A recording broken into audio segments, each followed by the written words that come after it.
Hi guys! Welcome back to my YouTube channel. At kung bago ka pa sa aking YouTube channel, abay, click mo na yung subscribe button, i-click mo na rin yung notification bell para ma-notify ka sa aking mga susunod na mga videos, including ang aking i-react ngayon, ang Lakan series. So let's get started as I'm going to react the full episode 1, pero kasi ang aking na-download is per part. So here we go in 3, 2, 1. Here I wait lang pala, char. Here we go.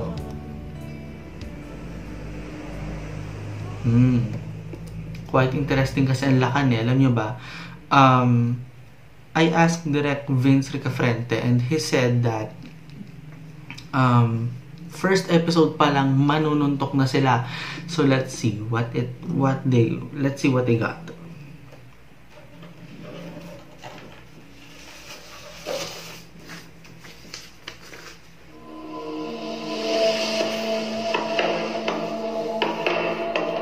Oh. Direct Vince parang manununtok nga.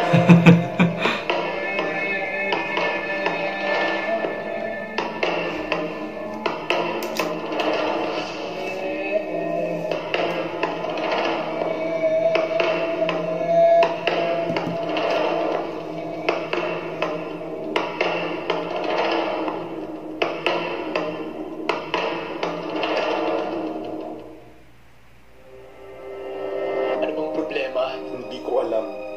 Eh bakit ka nagkakaganyan? Ewan ko. Naguguluhan na ako. Nahihirapan na rin ako. Pero hindi ko alam kung bakit. Naguguluhan na ako sa mga nangyari. Bakit kasi ayaw mong pakinggan yung puso mo? Ayoko! Hindi pwede! Hindi ba? Huwag ka. Sabi mo?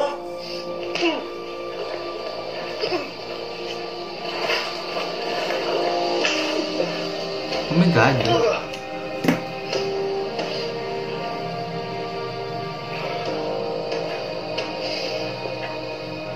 O diba mga duguan kayo kasi nagsuntukan kayo eh. Pinulong mo ako sa'yo. Huwag ka na palaya ang totoong ako. That's the iconic line of Lakan, guys. Take note of that.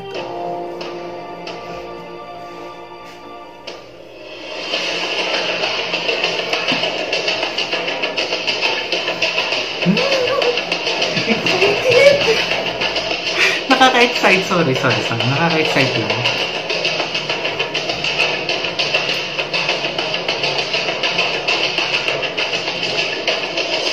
And in fairness, I like that cinematography, ah.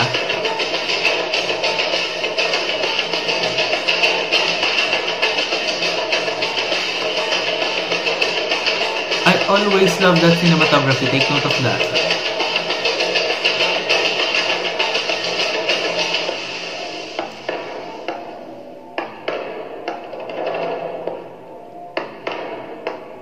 Oh my God. That jump shots.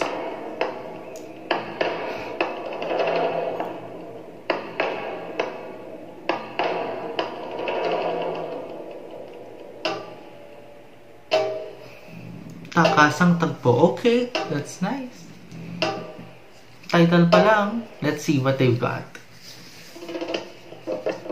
Para sa pagtitipong ito, ay may nais akong sabihin at i-anunsyo sa inyong lahat. Marahil ay nasa tamang edad na at tamang panahon ng aking anak na si Bulan.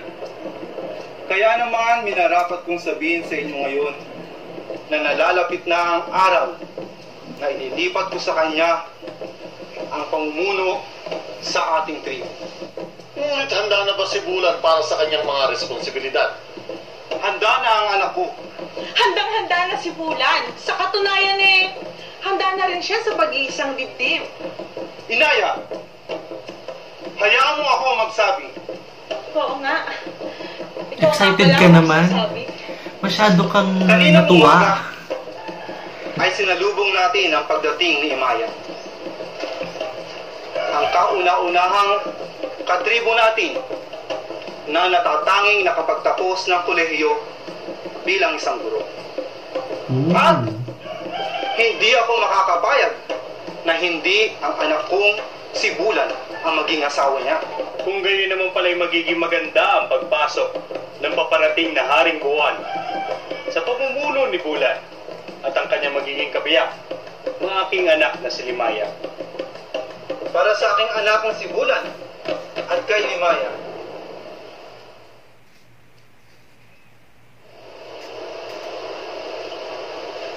Mukhang nabigla ka sa mga sinabi ni Aman na. Hindi ko inaasahan ang desisyon ni Aman. Those stones. Paano ba yan? Ikaw na pala ang susunod na magiging pinuno ng tribo. At mapapangasawa mo pa si Limaya. In fairness, that snake ha, nag-aalaga pala Hindi ko siya alam ng kung snake. paano ko haharapin ang lahat ng yun. Pag-isipan mo mabuti. Dahil sigurado akong marami nagmimithi ng disposisyon mo ngayon.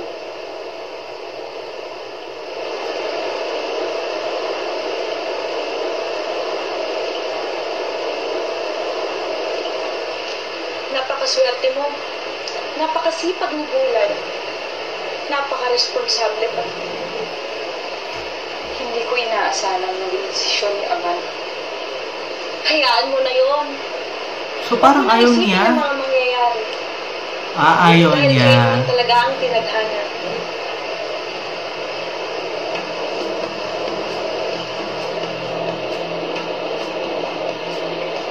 Bulan, kailangan mo namang isasama. Ikaw lang ang inaasahang susunod sa yapak ng ako mo bilang pinuno ng tribo ni Bulan. Bakit kailangan ako? Ikaw lang ang nag-iisang anak ni Aman. At ikaw lang ang may karapatan. Tribo-libo lang. Paano kung hindi ko tanggapin? Malaking kahihiyan yun kaya.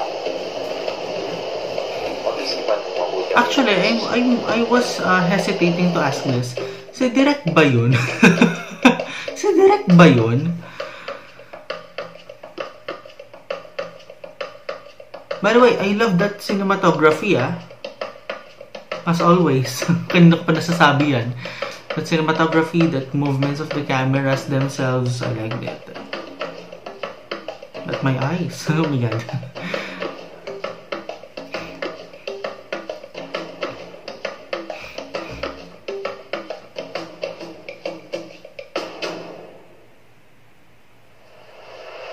Saan ka pupunta?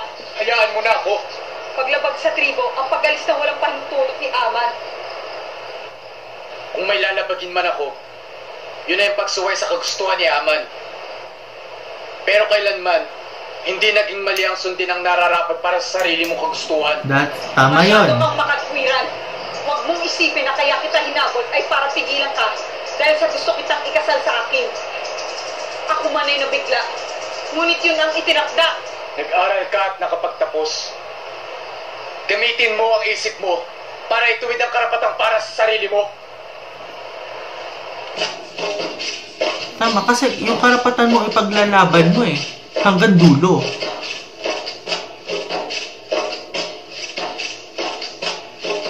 Walang cute ng aso.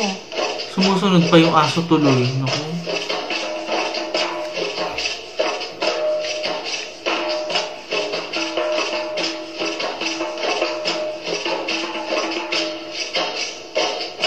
Wow.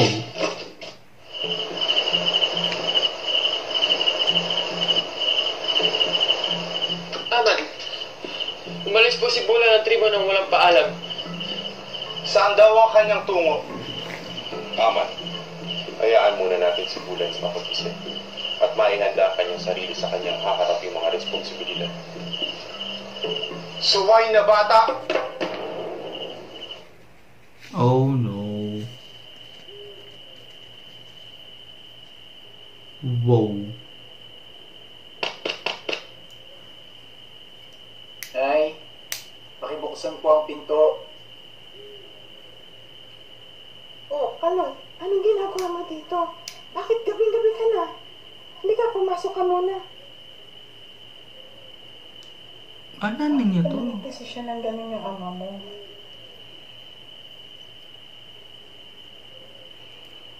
Hindi ko rin po alam. Hindi ko po alam kung kaya ko na bang mamuno at pagdesisyon para sa lahat. Alam mo, kung mabubuhay lang ang mama mo, sigurado ako maintindihan ka niya. So patay ng asawa. Yung patay ang nanay niyan. Okay. Salamat po.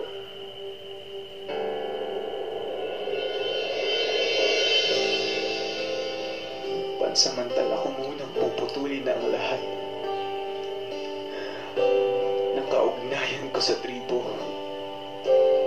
Oh my God. Ngunit hindi ko pa rin kakalimutan ang pinagmulan ng lahat ng meron ako.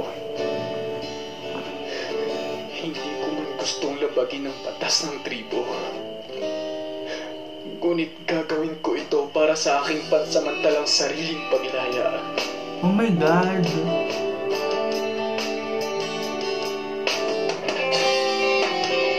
Well,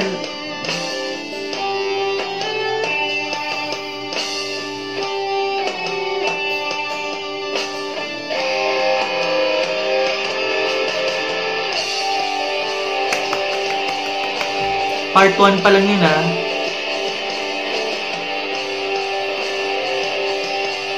Wow. That's so nice. It was so nice to see that.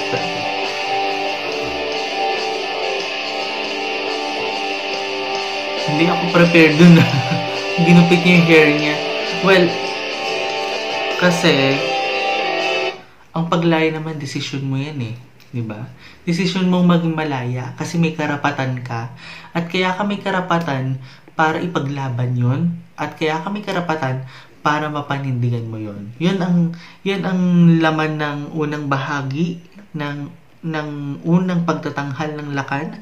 Narito na ang ikalawang bahagi ng Tagalog na Tagalog tayo ngayon. Ito na po ang ikalawang bahagi ng unang pagtatanghal ng Lakan. Go. By the way, ito na yung part 2 kasi intindihin po natin no na nagkaka-technical problem din po ang Lakan dahil nga ho sa layo ng kanilang mga lugar o dun sa mga lugar na yon. Ngunit kailangan nating unawain para nga ho ito sa nakararami. At syempre para na rin sa iba. So ito na po ang ikalawang bahagi ng unang pagtatanghal ng Lakan.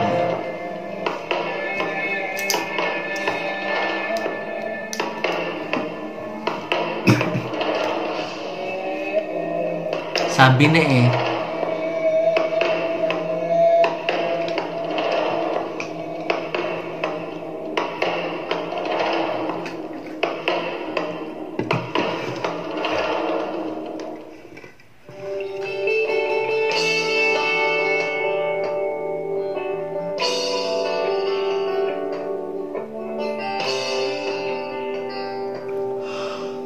Ito na nga.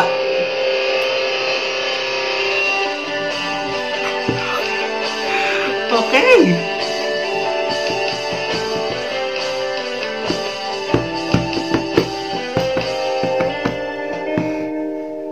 Hinahanap ang daan kung saan lugar matatagpuan ang sarili.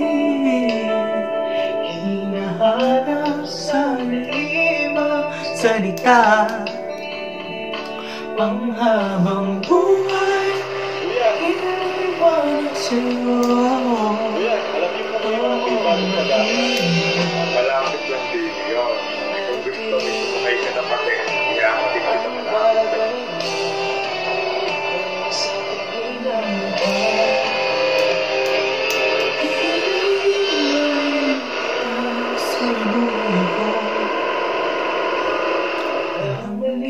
Walang tama sa pag-ibig na ito. Pipiliin pa rin kita hanggang sa huling oras ko. Gagawin ang lahat, magkasama lang tayo, hindi magbabago. That scenery, I like that. Nag-Ingles na po ang inyong punong lingkod, pagpasensya niyo na po.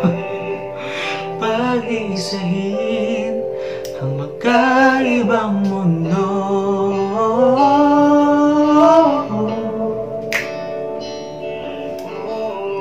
Oh my God, I like that. I like that song, okay. As usual, na-react ko siya. So kung hindi nyo pa nakikita, panoorin nyo yun. Dito po ba nakatira si Aling Jenny? Ako yun. Bakit? Yaya ako to. Si John. Jan? Jan! Meron na ba yan? Ah! Anong ginagawa mo dito? Naghanap na rin ka ng tanay eh. Pinahanap mo ako. Naalala mo, Nay? Binigyan mo ako ng address mo noon bago ko umalis sa bahay. Ay, oo nga pala. Buti nga itago mo pa. Halika, pasok muna tayo sa Magyaya pala to. Siya nga pala yung apo ko, si Kaloy. Ah, talagang, wow! Bagong gupit si Kaloy dun, ah. Ilagay yung gamit mo sa kwarto. Kasi siya ka na, maliit lang yung bahay namin, di katulad yung sa inyong mansion. Aling Jenny. Ah, nakatira siya sa Alam mo naman okay na ako mansyon. basta ikaw ang lagi nagtatabi. Naku, talaga tong bata na to, hindi nagbago. Paano ba yan? Mamaya, tabi-tabi tayo. Mas okay nga po yun eh. Gutom ka na ba? Hindi ka. Nagluto ako. Sige po. Eh, bakit nga ba biglang naisipan pumunta dito?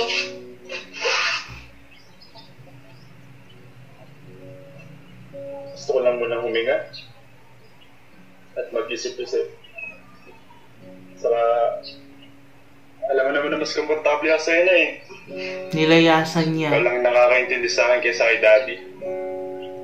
Kaya, hinanap kita. Aww.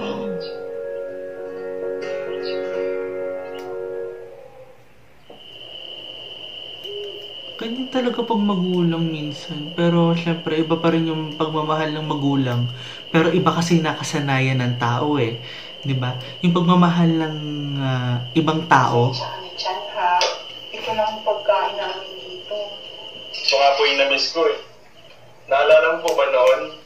Lagi ako sumasabay sa'yo sa pagkain.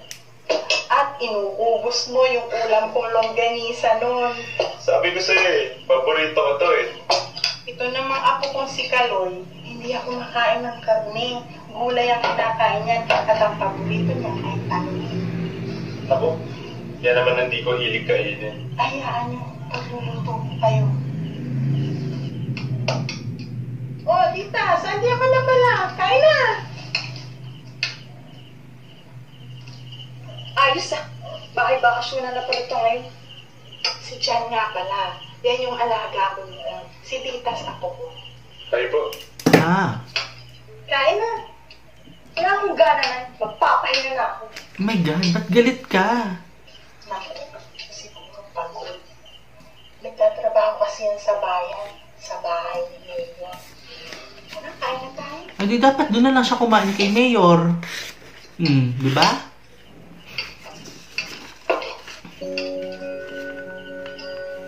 Ay, ba't parang iba ang tinginan ng dalawang ito? Bakit iba magtinginan si Jan at saka si Kaloy? Hoy. Natawa ako doon sa ano. Natawa naman ako kay Manang. Pero in fairness, naging yaya pala niya si ano o inalagaan pala niya si John.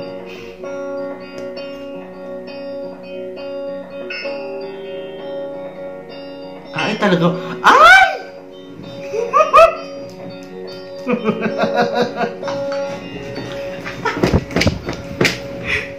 First episode pa lang, magka-holding hands na. Truly, sawang-sawa na ako sa pagdasal eh. Paano hindi ka magsasaway ng araw-araw nating nilalako? Nga naman, diba?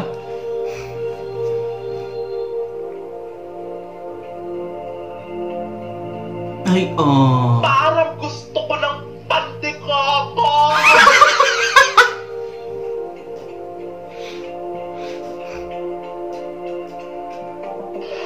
Parang gusto ko ng Spanish bread! Naiisip ko.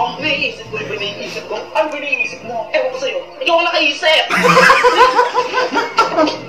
Itong dalawang to? Aba, ay mag-hunting brigade pa ata ay oh. Nako!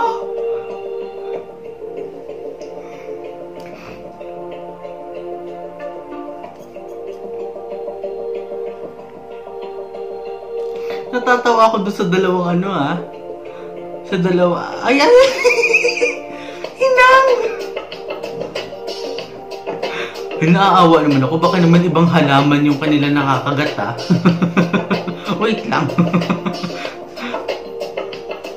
Oh my God.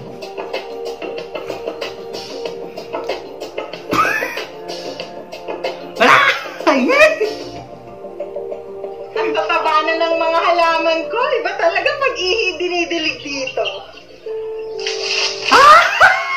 Ano ba kasi ginagawa niyo sa mga halaman ko? Nag-iinap po. Kaya nga po buhay na buhay tayo. Energy! Hindi nga po tayo nga po kami. Mukha lang po talaga kami wet na wet. Huh? Hi! Sino po siya?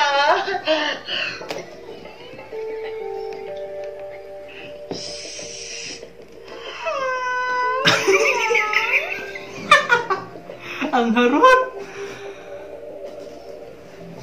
Kayo talaga? Mamaya natin. Basang-basaan yung caps. Ako nang umulog to. I cannot with this. Hoy, Kaloy! Maliligo na ako. Pagsayo mo kaya ako ng tubig na may pakinabang ka naman. Grabe naman si Ditas. Pagtakay mo naman. Nako, gigigil ako kay Ditas.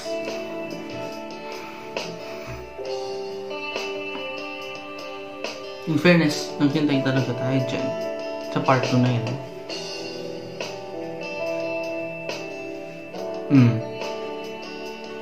Dyan, walang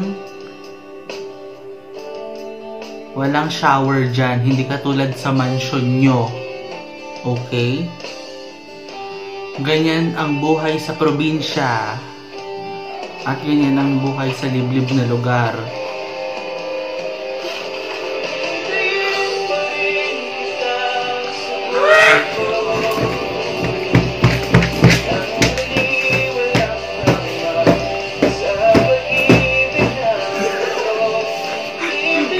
Ruined yung una.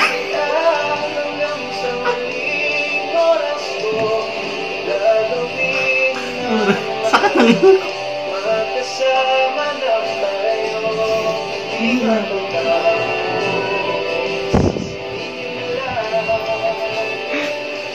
Imposible pag-isipin ang magkaibang mundo.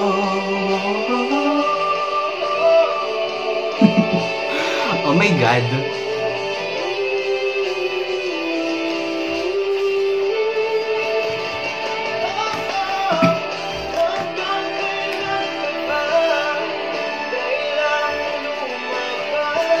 Wow.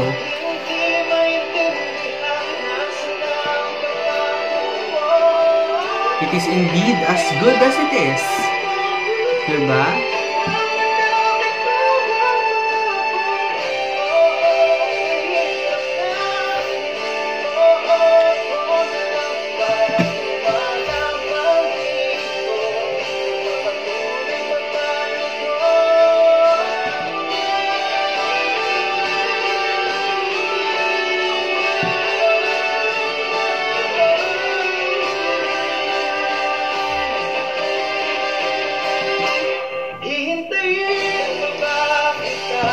Sa buhay ko, walang mali, walang... Mali na yung sinasabi ko, okay. Komentary na tayo.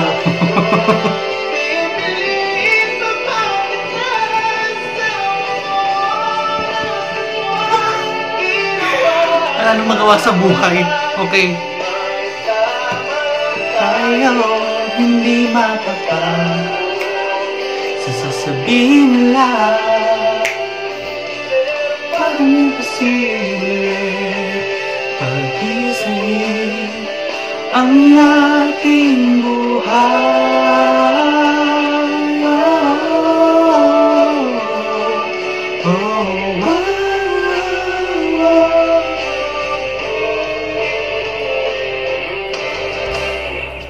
indeed, ito na talaga ang ating commentary. Naligayahan tayo sa music So, ito na nga. Nakakapanggigil si Ditas, pero yung ending na nakakakilig. Hindi ko maiwasan yun. Kasi kakapo ko ng unan ko na halos masira na yung unan ko dahil doon. Hindi ko maiwasan na kiligin, pero mas hindi ko maiiwasan na mainis at the same time dahil doon kay Ditas na yan. Pero natatawa ako doon sa dalawang bakla doon sa oh my God, kinagat talaga nila yung mga halaman. Naawa ako doon sa halaman.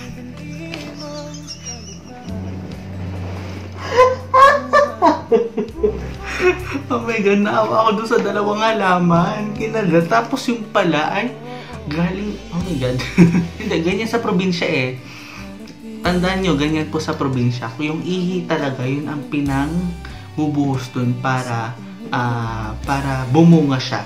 And yun yung sense nun Kung hindi nyo magets yung sense, kayo yung tumira sa probinsya para maranasan nyo rin yung ibuhos nyo dun yung ihi nyo mismo. Para, diba?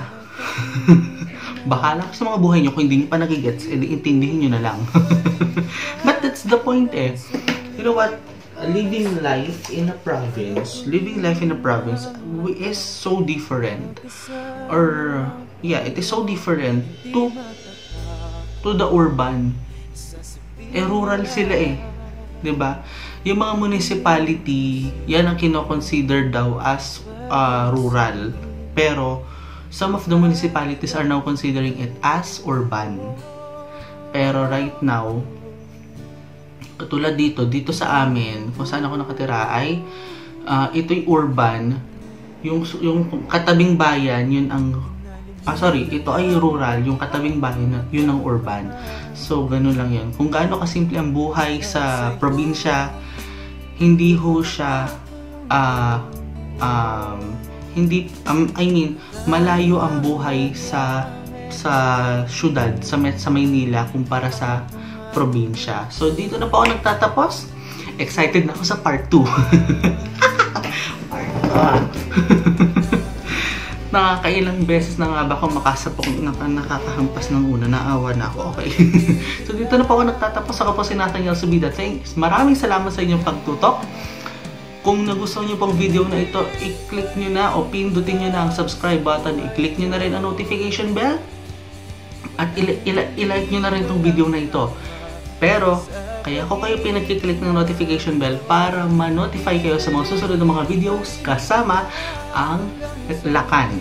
Dito na po ako nagtatapos. Ito po ang aking komentaryo, ito po ang aking opinion, at ito po ang aking reaksyon. Ako po si Nathaniel Subida. Maraming salamat sa inyong pagsama sa akin at magandang araw sa inyo lahat. Hindi imposible pag-isa